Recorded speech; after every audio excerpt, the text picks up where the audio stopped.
क्योंकि इसमें मुख्तलिफ़ लोगों को मुख्तलिफ़ तरीके से मुख्तलिफ़ किस्म की अलामात पाई जाती हैं, जिनको हम ओसीडी के हेड के अंदर लेकर आते हैं, या डिल्यूजन्स में लेकर आते हैं, या उर्दू में उर्फ़ आम में इसको वहम कहा जाता है, वहमात कहा जाता है। ठीक है ना? जैसे किसी इंसान को एक वहम हो जाए कि मेरे पीछे कोई खड़ा है, या किसी को वहम हो जाए कि मुझे जहर देने लगा है, या किसी को ये वहम हो जाए कि मेरे साथ कोई बुरा काम या बुरी बात या बुरा वाक़या पेश आने वाला है, या मेरा एक्सीडेंट हो जाएगा। ये सारी वहमात हैं।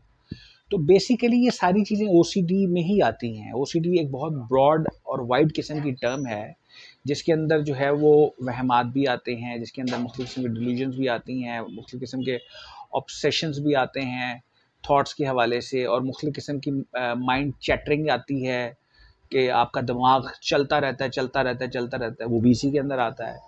ठीक है, नेगेटिव थॉट्स के हवाले से वो भी चीज़ इसी के अंदर आती है।